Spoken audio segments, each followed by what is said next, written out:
What's going on, y'all? It's J Smo Reviews here, back at it again with another video. As you guys can see, with this weekend's event coming up, Chrome 23, I do what I want.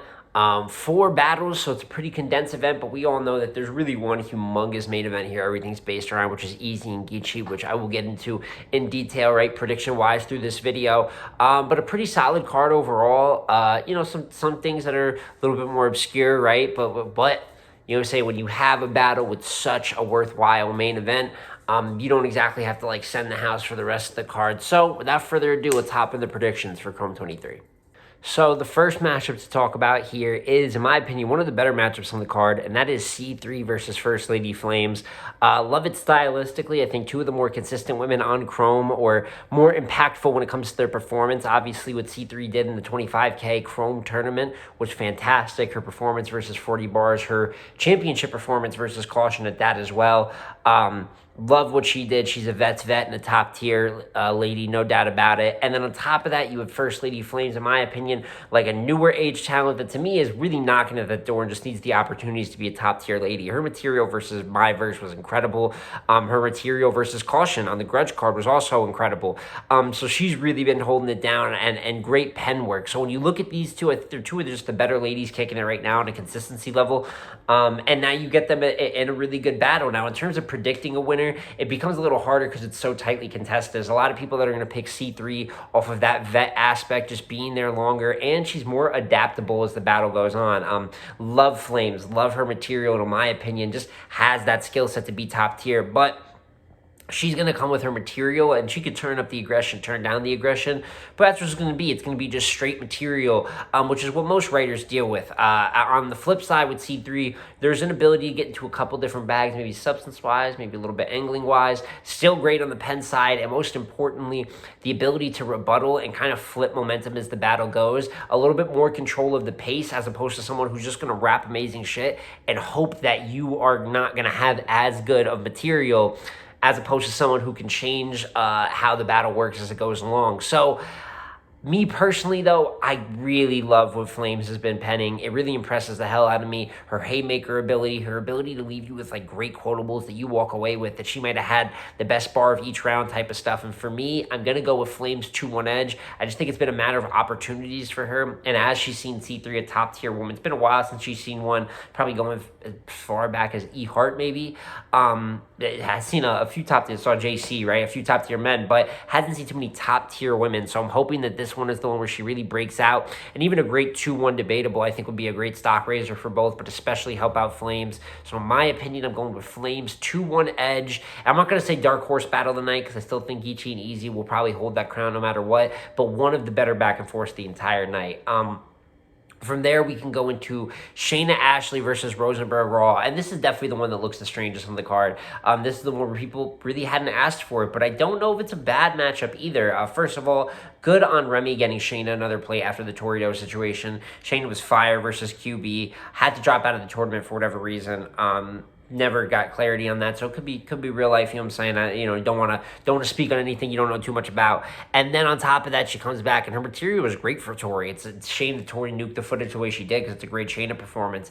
And then as for Rose, guys in this matchup, they're both good. They're both good pure rappers. You know what I'm saying? They both got a gritty delivery. Content wise is really where the question mark is. I have no idea what the hell they're going to talk to each other about, and I don't think most people know what the hell they're going to talk to each other about. The hope is here, maybe those rhyme pockets and just rapping good leads to a good rap battle. You know what I'm saying?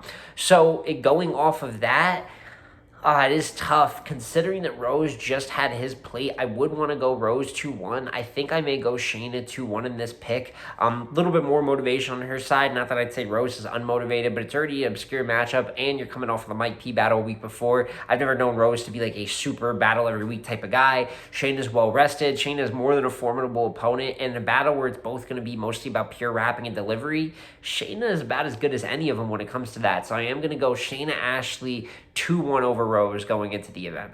On to the final two battles, and the second to last one, A-Ward versus Clips. I'm not crazy about it. And then I know that's, it sucks to say when you see two such top tier names. Right? You got A Ward, who, with the Verb battle, he's going to be on fire. Even with a couple losses this year, the Verb battle being as good as it is, probably a battle of the year front running contender. Kind of changes your momentum no matter what.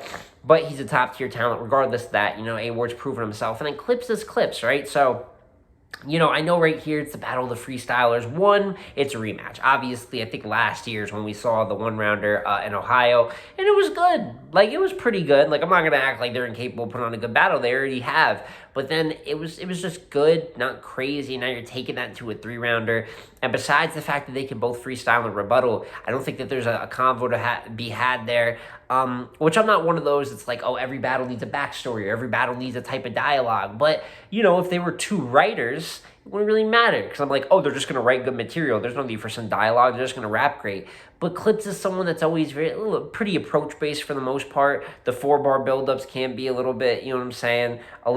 They're a great part of his style, but without proper, emphasis or a reason to be great, we know that Clips could slip down a path where he's rapping a lot of outdated material, not taking it very seriously. And as for Ward, I just think he has so many battles coming out. He's going to be on Blackout. He just had Verb, Frack before that. Now he's got Clips here. Talking about battling Twerk or Tay-Rock at the end of the year. The man just has a full plate. Now both of them could really battle a lot on the fly. I think Clips is going to be on Blackout 8 as well. But it's just a matter of how motivated they are for this specific plate. I don't think it's going to be a bad battle. I just don't think it's going to be that crazy. It's going to be one that just kind of happens. But in my opinion, I do have A Ward 2-1. Just a better chance of him being locked in. If this was on a big stage like I originally thought the event might be, I would have definitely went Clips, rested, big stage. I mean, we're talking New York or something like that. But it is going to be in a nightclub, you know what I'm saying, in South Jersey, near Philly, you know what I'm saying. But I think the max capacity might be 400 or 500 people, and we'll see if it even gets to that. And in that situation, I think the better rapper is just a more focused rapper. In detail, is going to have a little bit of an advantage. And in that position, I just think A Ward, even though he's got a lot going on, may also be in rhythm compared to Eclipse that. We'll see how serious he takes it, right? So I could see it being debatable, but I am going with A Ward 2-1 going into the battle. And that leaves us with the main battle of the night. The main event this is based around, that is Eazy the Block Captain versus Geechi Gotti. Blockbuster, textbook blockbuster battle. Kind of the guy who just finished his all-time run versus the one currently in the middle of it. We all know about Geechi Gotti's 3-time Cody, great 4 to 5 year run, resume stacked up back-to-back, as well as Eazy the Block Captain's current arguable, and in my opinion, 15 battle win streak. I know he's got the debatable classic with Chess, the debatable with Danny, but I personally had him winning those and pretty clearly winning every other battle since the Fonz UM plate. And that's just special, man. Winning 15 battles in a row, or even being able to arguably say that it's damn near just it doesn't happen. You know what I'm saying? So on top of that, both of them being heavy on the real talk, street style battle rappers, it just was already always going to naturally come about. And now there's that little bit of a grudge to it. And let's just be honest what the situation is. It's going to be angling versus counter writing of said angling. What can't Geechi pick from? What we've heard, Pat Pooh's situation, anything to do with Remy, any of the talk that's been around that. Eazy in Philly, relationships within Philly, which I thought Cal had a very great angle, had great success in his first round versus Eazy, going at a little bit of angles about Philly. Granted, the battle's not going to happen in Philly. It's going to happen in South Jersey, which is barely a little bit away. For those that have lived in Jersey, South Jersey is basically Philly. You know what I'm saying? So while the flyer changes a little from that, they're moving 10, 15 minutes away. So that home court advantage that people say Eazy's still going to have, you believed he was going to have it there. He's still going to have it here. Don't know how crazy it's going to be considering how much love that Geechi gets up north, specifically in Philadelphia. Always gets a lot of love there, which is where his Tay-Rock round happened, which is what a lot of people are going to expect here. Like I said, angling versus counter-writing of angling. We're expecting Geechi to talk about something specific here. I know all the time people talk about what are battlers going to talk about. I like a storyline. A lot of times they make up storylines for the sake of it, but this is really one where there's conversation to be had. And on top of Geechi not only having these angles to work with, but being one of the best when it comes to working on expose or very personal angles, right? He's done great career talks with so many battlers I can name. Second round for Calico, second round for Math Tafa, the 1-rounder for Mike P, the first round for Tay Rock is incredible. It's just so much really good working of angles and something he's gotten better as his career went on. But Eazy, in my opinion, not only is the best counter writer right now, but really making a claim to be possibly the best counter writer any of us have seen, man. What he's able to do with when an opponent comes in and without rebuttaling, I mean, even the rebuttal versus Diz, but directly addressing that whatever the opponent says, down here in the next round, he's just so good at constructing and knowing they're going to talk about this. I'm going to follow up with a response right here, and it works more times than not. So many reasons, and on top of that, they're both amazing. I'd say the only thing that may go against Geechi a little bit here is the coffee performance that came out, which I know that he's kind of pissed. I know he's saying that he thought it was a great performance. I still don't think that the angling, the wordplay, the energy, I think on multiple fronts, I've just seen better Geechi's. Not the greatest battle, but I'm not taking that to change my pick. And my pick that I have here is the pick I've had for a little bit. I am going Geechi Gotti 2-1. Dare I say clear, but very possible it's going to be debatable when you talk about people this great. Would not shock me if it was, but I do think the elements are here for Geechi to win clear, and that's going to shock some people. But like I said, in this situation, there's no one with this information that you'd maybe beat out. He doesn't rap anymore, man. So there's no one with this information that I think is more dangerous to go against than Geechi.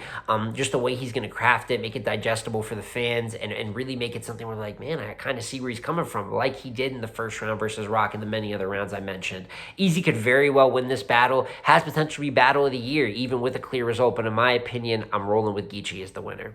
And that is my full predictions here for the Chrome I Do What I Want event. Kind of crazy that I was like, oh, it's going to be Battle of the Year potential, and then call it clear, which is, I think a lot, you could still be Battle of the Year in a clear victory. Although, debatable battles are always going to rule over. There's real comp now when you look at Hitman and Will, Verb and A-Ward. There's a couple great contested battles that this one could compete with, but it's just so hard to predict.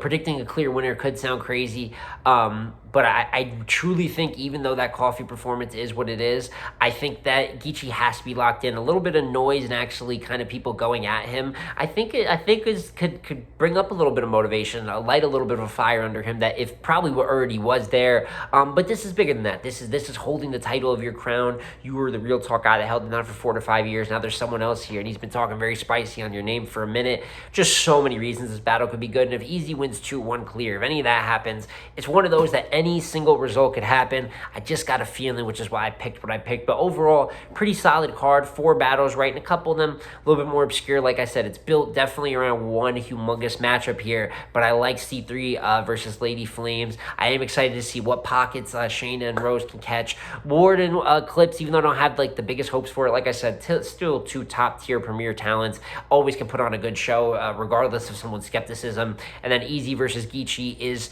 it should be a landmark battle that really defines what 2023 could look like. But you guys let me know in the comments down below specifically, what do you think of Eazy versus Geechi? How do you see that one playing out for the most part? And do you think it could be a true Battle of the Year contender? Like I said, me calling it clear, me saying it could be Battle of the Year, kind of crazy. I think it just has potential to be both in a way. But I'd love to hear what your guys' opinions are on the battle. But it's been J Small Reviews again, y'all. Like, comment, subscribe. I'm gonna catch you on the next one, man. Peace.